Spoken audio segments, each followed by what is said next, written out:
Okay, good evening. I'm broadcasting live, September 29, 2015. Tonight's topic is annihilationism or nihilism. I think we actually translate it sometimes as nihilism. So Robin, would you read the quote for us, please? Yes. In what way could one say the monk Gautama is an annihilationist? He teaches the doctrine of annihilation, and we speak incorrectly. I teach the annihilation of greed, hatred, and delusion. I proclaim the annihilation of evil, unskilled states. It is in this way that one could say the monk Gautama is an annihilationist. He teaches the doctrine of annihilation, and we speak incorrectly. Uchedawada, one who teaches or who speaks of cutting off. Ucheda. Cheda means cutting. U means, I guess, off, sort of. Ucheda Ditti is a view in Buddhism of nihilism, but not exactly nihilism, annihilationism. I don't actually know what nihilism is. Maybe nihilism. Anyway, annihilationism is more precise, I think. Annihilationism means we exist, but we exist only until death. And at death we're cut off, life is cut off, and that's it. So this says it comes from the Anguttara Nikaya, but I believe the same passage or something very similar to it is found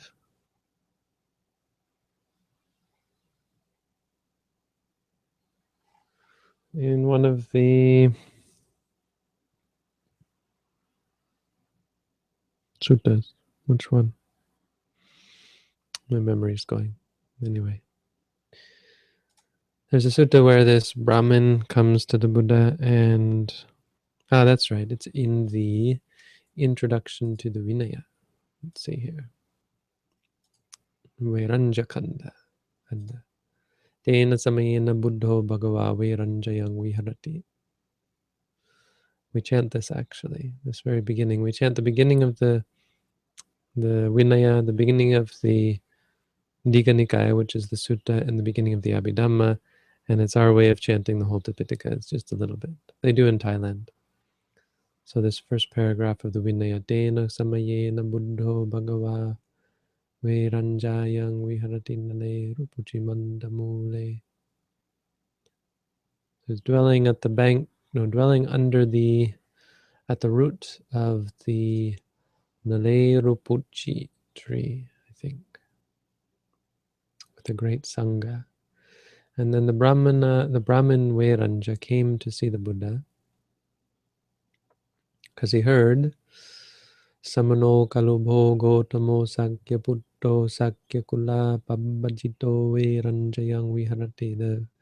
The Samana Gotama, who is a Sakya Putta, son of the Sakyans, of the Sakyan family, has gone forth and is dwelling in Vairanja, at the foot of the Nalerupuchi tree.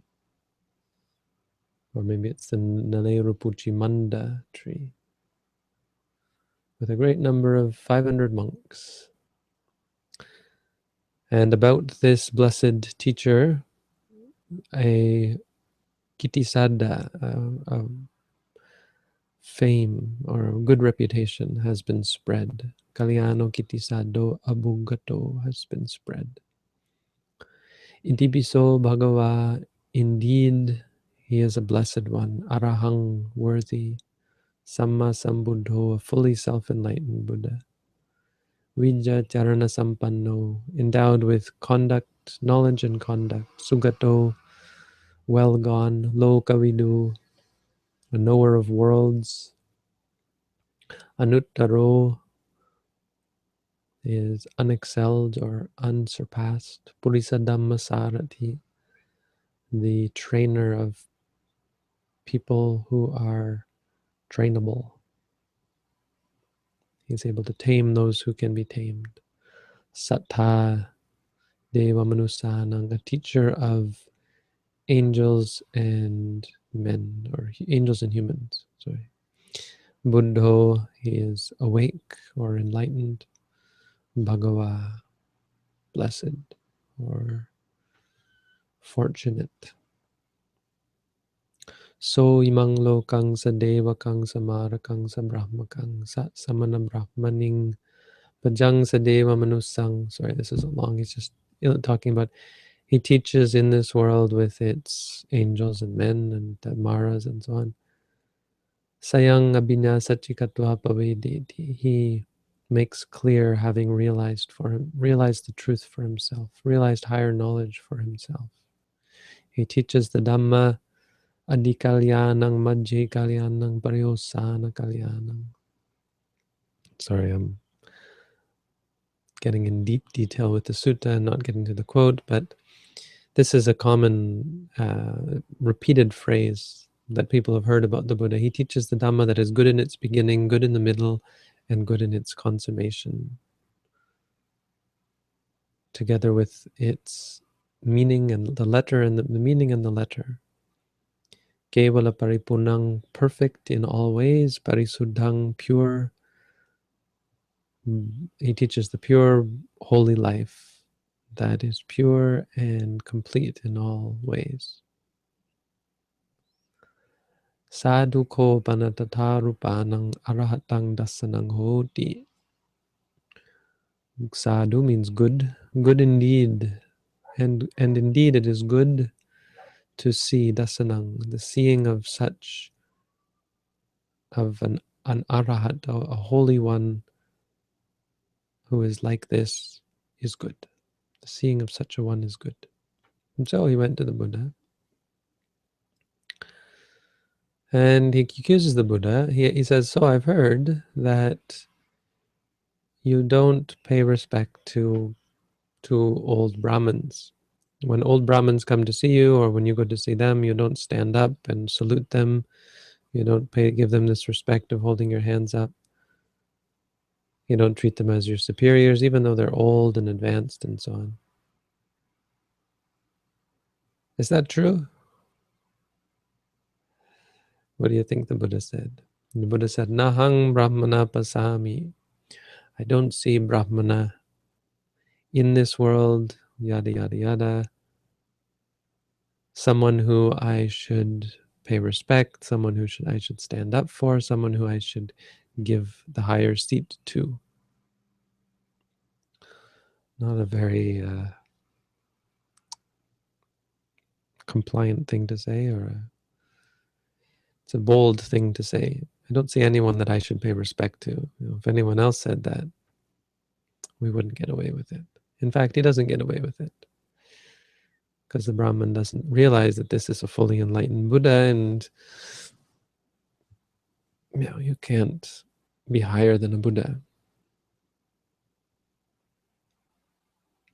And he says, Yanhi Brahmana Tathagato Abhivade. If the Tathagata, a Buddha, were to bow down to, or stand up for, or give a higher seat to anyone, that person's head would split. That person's head would explode, basically. And so then he starts accusing the Buddha of some things. They're proposed as questions here. I think there's a bit of uncertainty as to whether they are questions or accusations. I suppose they're questions, because it sounds like this guy wasn't hostile towards the Buddha. But he asks, are you tasteless? Arasarupo. I think it means tasteless. Anyway, there's meaning to it. I'm not going to go into detail. Nibogo, are you one who is useless? Are you useless? Deserted. And the Buddha uses a play on words for each one of these. Niboga. I don't want to go into it. If you want to read the Vinaya, read the Vinaya. But he gets, because it's just, I'd have to read the English. I don't have, I do have no, I don't. I have the English elsewhere. I don't want to get too much into it, but at some point he says, Uchedawado bawang Gotamo. And this is, then it repeats what we have in the Anguttara. So he asks, do you teach the annihilation? Do you teach annihilationism? And the Buddha says, well, there is something that you should annihilate in Buddhism. So he sidesteps the question. He's a play on words, or it's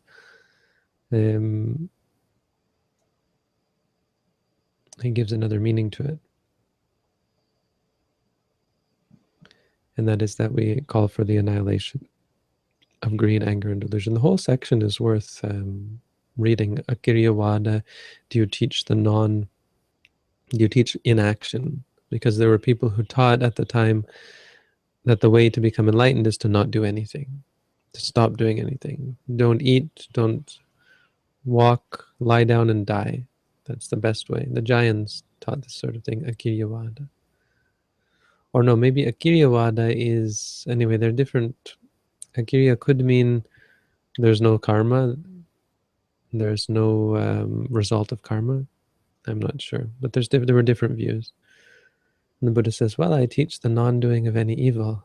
Don't do any bodily misdeeds, don't do any verbal misdeeds, don't do any mental misdeeds. That's the kind of non-action that I teach.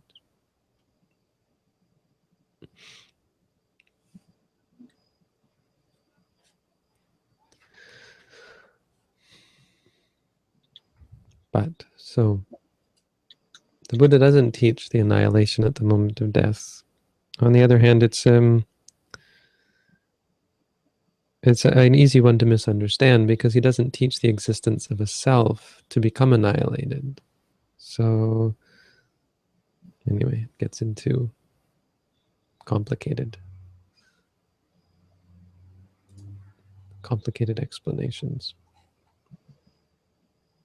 But really, that's it. I mean, Buddhism is very practical. It's all about doing good deeds, not doing evil deeds. It's what you hear in other religions, but other religions have so much baggage. Looking at you, Christianity. Christianity has a lot of good teachings, you know, powerful love, kindness, goodness. But there's so much baggage, even from just Jesus himself. It's not like it came later. You have to believe in God, and you have to praise God, and you have to, I don't know. Then you have all the rules, like, I posted a quote recently where Jesus said, let he who is without sin cast the first stone. They're going to stone this woman. And Jesus says, you know, basically, before you accuse her, take a look at yourself. And someone else pointed out that in another part of the Bible, it's all accusatory about, you know, homosexuals don't go to heaven, and yeah, and so on.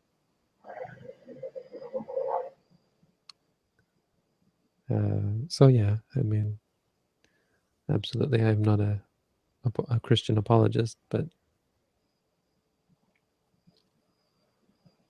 Buddhism has all those good things, and in the end, it comes down to just goodness. Even meditation is just considered the highest, purest form of goodness. Like giving gifts can be done with impure thoughts. Keeping morality can still be done impurely with ego and so on. Even certain types of meditation can be performed with ego, but insight meditation, mindfulness, can't be accompanied by ego. Can't be accompanied by unwholesomeness. So it's the greatest, purest goodness. Yeah. So greed, anger, and delusion, those are the three things that lead to badness. So when we get rid of them, we have no more badness, only goodness. You have any questions today? We do. Did you want me to go back to the earlier ones, or? I don't know. Are there any good ones? Well, let's see. This is a long one. I have a theoretical question about transcending, for lack of a better word, the samsara. If one has given up desire and is basically has no reproductive value as an organism, making it kind of pointless to rebirth because the same thing will happen in the next life. Ultimate suicide as I see it. How do we know that what will happen? How do we know what will happen to such consciousness? What information do we have on the subject? And are there any flaws? Sorry, it moved. I see what you mean when it moves down to the bottom. Yeah, it just flies off the screen. And are there any flaws in my thinking of the path in context of what I said?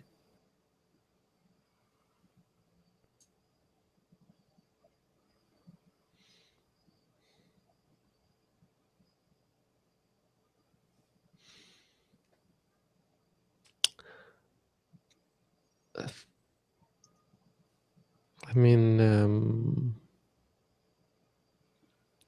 I can parse it down to a Buddhist question and answer that. So, the part where you say if one has given up desire. So, if someone has no more desire, if someone has no more desire, then yes, they are an arhat, and they will just not be reborn because the causes for consciousness are limited. Consciousness can be caused by physical causes. It can be caused by functional mental causes, and it can be caused by wholesome and unwholesome mental causes, which are karmic. It can be caused by karma. So functionally, I believe consciousness can create consciousness, but that functionality, I think, is still dependent on the.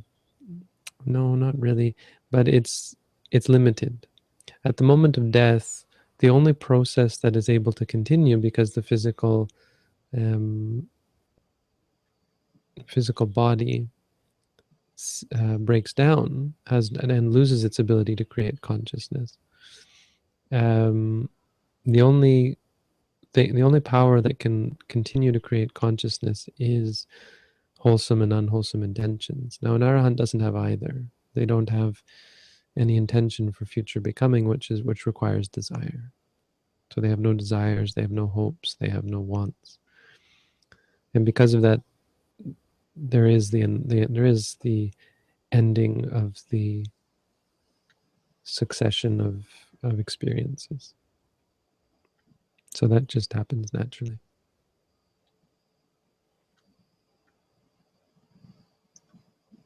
What is the difference between vitaka, applied thought, and vikara, sustained thought, if attention is always applied for one moment at a time?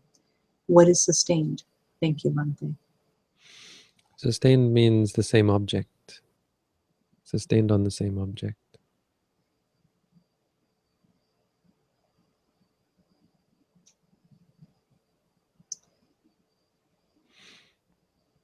So vitaka is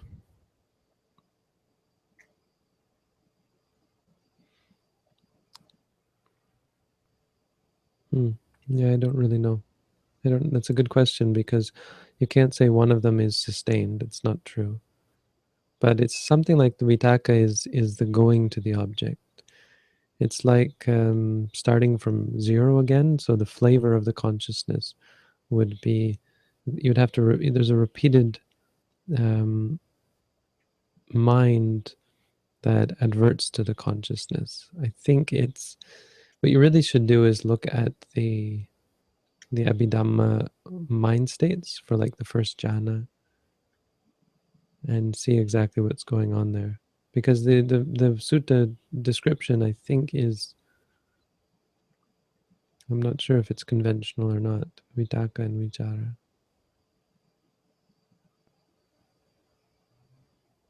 But there's a sense that vitaka is still moving.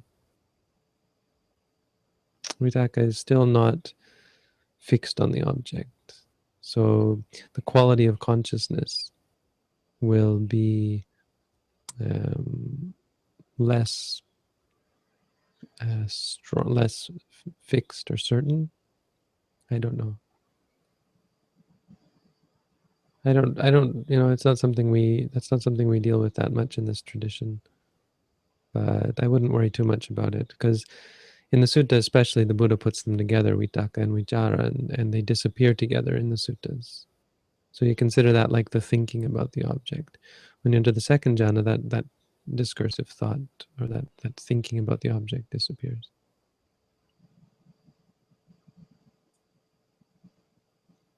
When I finish meditating, I find I'm more calm for a while, about twice as long as I meditate, and slowly will lose that calm the longer I'm not as mindful. This effect I'm feeling is it cumulative based on how long I meditate? Thank you, Bhante.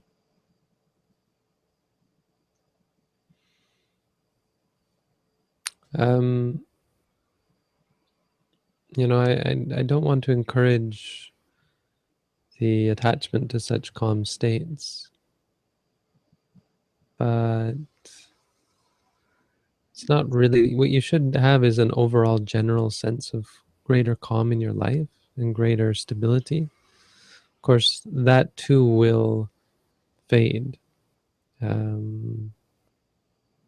That may be what you're referring to, but you think it would last longer than that. It's more general, you cultivate the habit of being able to deal with things, which will fade, it's true. If you don't practice meditation every day, it'll be worse the next day. It'll be less powerful the next day. But if you have a real sense of calm, it may just be incidental or having to do with your strong state of concentration. But you have to be careful with because it can lead to liking of it. And if you like it, then you want it and you aspire towards it. And then when you don't get it, you're dissatisfied and so on.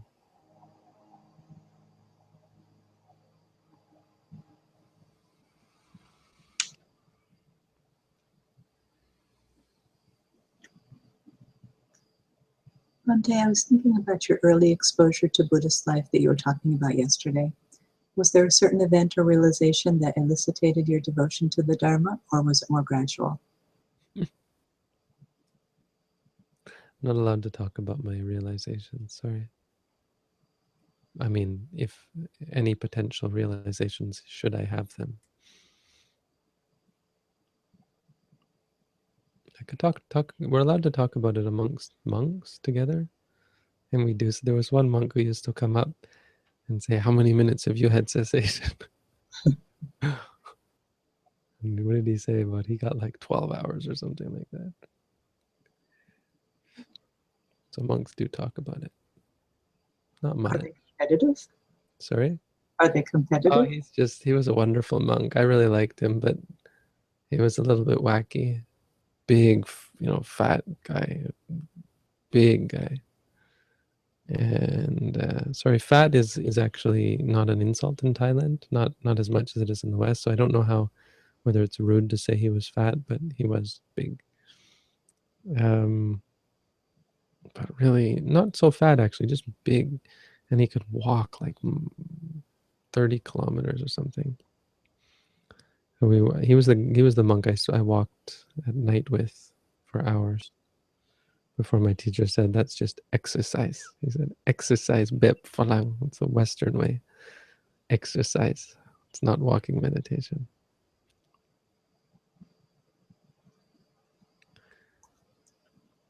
So yeah, he was just he met a lot of interesting people in the Thai monastic in the Thai Sangha.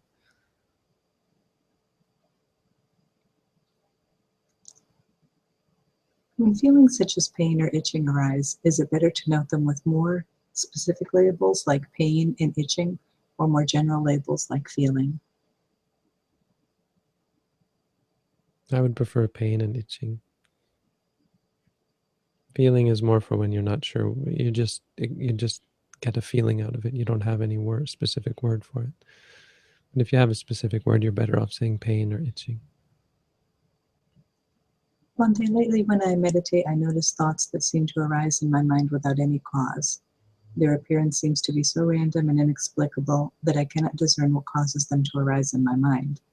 Does this observation represent anything about my meditation practice? For example, maybe I'm just not mindful enough to see the cause of these thoughts arising. We're not worried about the cause. We're just worried about the nature. Cause and effect is only an early knowledge. It's not really important in the long run. Eventually, karma doesn't become important at all. What becomes important is the nature of things. See, the whole idea of the Four Noble Truths is that we cling to things thinking that they are pleasant, thinking that they are going to satisfy us. Once we realize that they aren't going to satisfy us, because as you can see, they arise and cease, and they arise and cease constantly. Therefore, you let go of them. You stop craving for them. So don't worry about it. The fact that you're seeing these thoughts, what that's showing you is impermanence and non-self. You could say it's also showing you suffering, but mainly there you're seeing impermanence in that things are arising and ceasing, and you're seeing non-self in that you didn't cause those thoughts to arise. So it's actually a great thing to see, and the more you see that, the less clinging you're going to have. It's a sign that you've got fairly good concentration to be able to see that.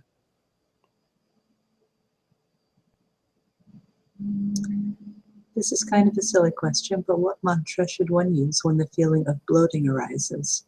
Rising, bloating? Robin, your sound is getting strange. Oh. You have a woo.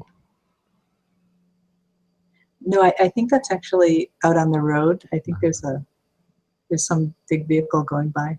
Okay, Can because you hear me? your sound is a little distorted as well. It's not as clear, or this is a different headset, right? Yeah. Well, the same one that I had last night. The other Oh, one wasn't working. okay. It's not giving the hissing, so that's good. A different problem.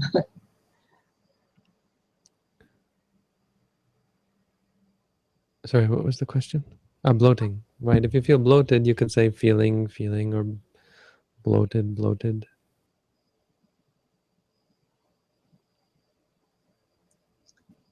Feeling works fine there, because otherwise it gets a little awkward. Do you actually feel something called bloated, or you just have a feeling that you know is caused by bloating? Feeling is fine there.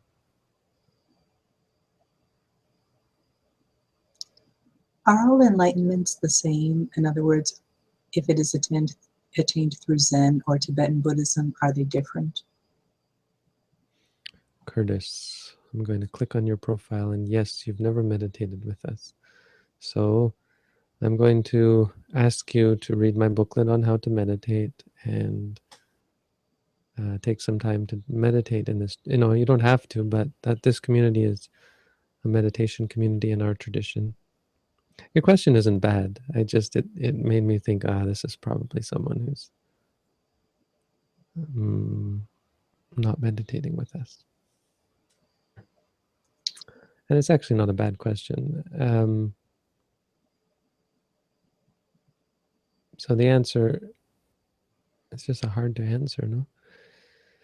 It depends who you ask. Each tradition is going to have its own idea of enlightenment. In fact, each tradition in every type of Buddhism is going to have its own way of dealing with enlightenment, understanding enlightenment. Sometimes they are similar, sometimes they are the same, sometimes they are drastically different. Sometimes some traditions feel it's selfish to become enlightened and they want to stay unenlightened, or they say, anyway, they go different ideas. Just a question that came in yesterday, just as we were signing off. Someone was asking if you would be interested in a donation of books written by the Dalai Lama, or if that would not be appropriate for the monastery. Not really interested. Okay. I don't know. No, not really. We don't have that much room for books, so either it's related to our tradition or we don't need it. Monday, should I practice walking, then sitting meditation as you teach in your booklet for some allotted time before I go into the chapter on fundamentals or mindful prostration? Seth, you have to do Robin a favor and put the question mark in front of your message. So before you type in the message, click that green question mark, puts a Q colon space in front of your thing, and then Robin can easily see that it's a question.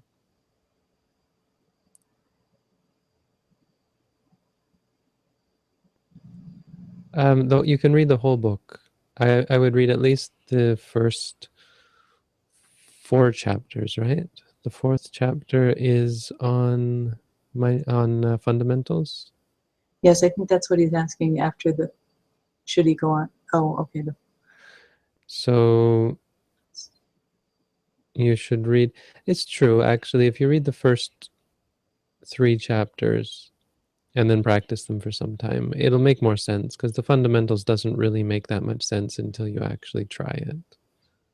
That is a good point. Yeah, that makes sense. Practice the first 3 for a while, but it doesn't have to be that long, because the 4th chapter is quite important. And then the last chapter, the 6th chapter, you have to learn that one. In fact, read it all through. I would recommend reading the whole book through, then start to practice. If you have time. If not, you can do them. Read one chapter, practice. Read another chapter, practice. But read it all as soon as you have the time to do so. It's not that long. Then practice, and then go back to the 4th chapter. It's the 4th, and I guess the 6th as well, because they're the ones that you have to remember things from, concepts. The first chapter, I suppose, as well, because it's the one that's got the 4 satipatthana in it, the 4 foundations of mindfulness.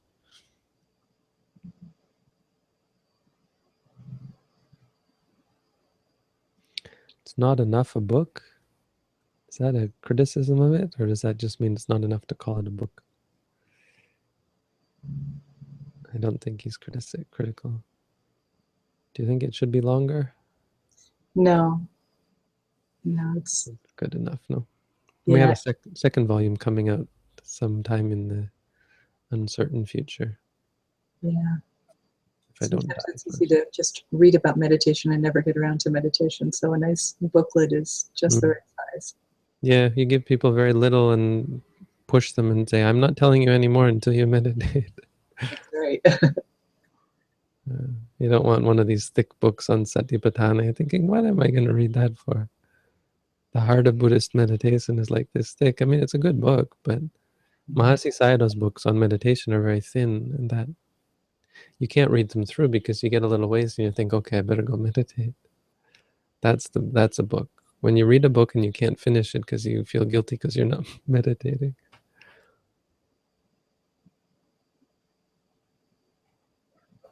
That's what's great about Mahasi Sayadaw's books. I can never read them through.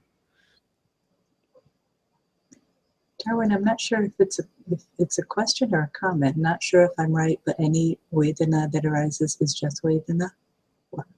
Vadana?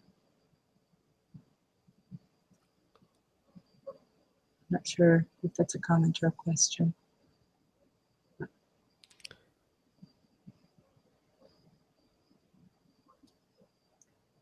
If it is a question, maybe you can just type it in again. I'll just go on. In life, there is the seeing, then the wanting. Is suffering the only reason not to pursue?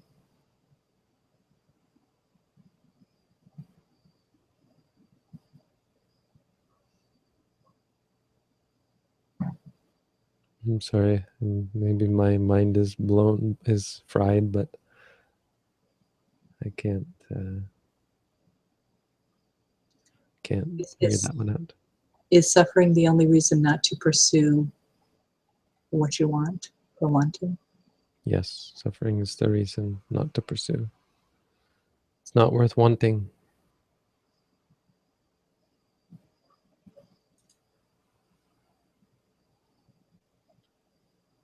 So we've got these neat little hands on the right-hand side. You can click if you like people's comments or questions. Don't see many people doing it.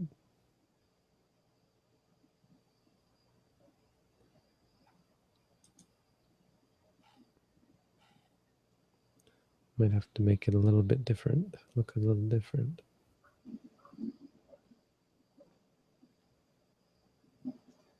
I don't think it was a criticism of the book, just encouraging somebody to read it because it doesn't take any longer to read than a typical broadcast.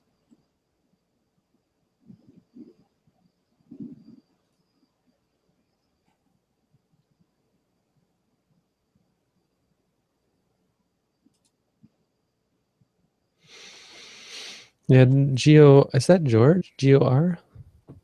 George, don't send them to that link. Send people to htm.sirimangalo.org. It's a hot link to a whole list of to a page.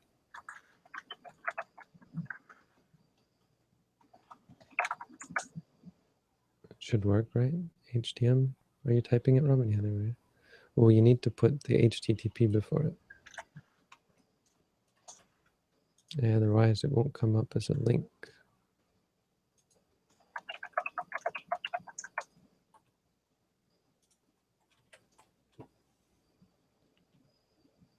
Yeah. So how many languages is the book transcribed into now? Which reminds me, someone just did a Swedish translation that I have to put up. Shoot. Nice. Forgot about it. Where is that? I think that's on Facebook or something.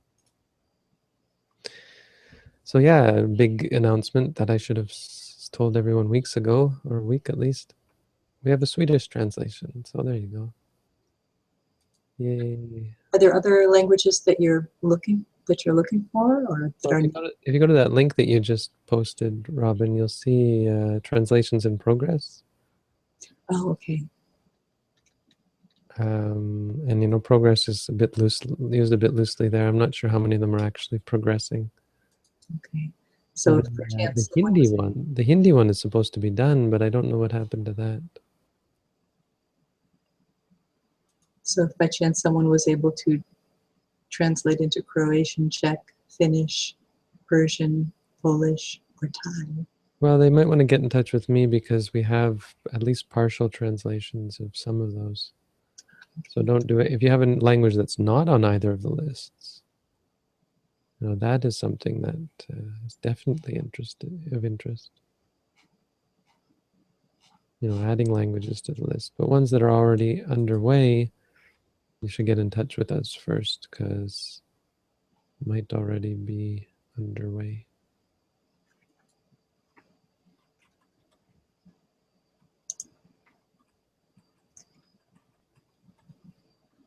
Okay, Bhante, I hope it's okay that I made a video of how to meditate reading from your booklet for those who have trouble reading.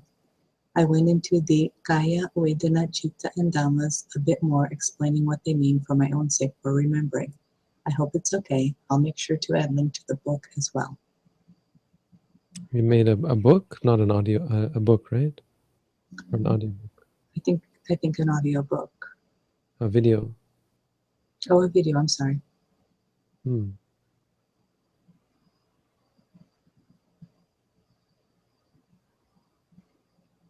The hands together on the right are showing a maximum of 1. That's interesting.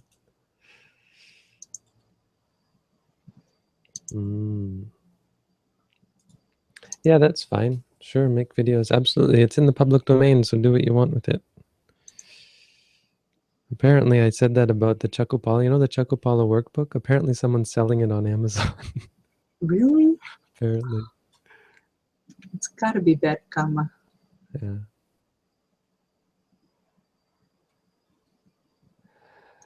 Yeah, okay. So maybe those hand things on the right aren't working properly. I don't know. Well, we can get one on there. 15 languages. The book is.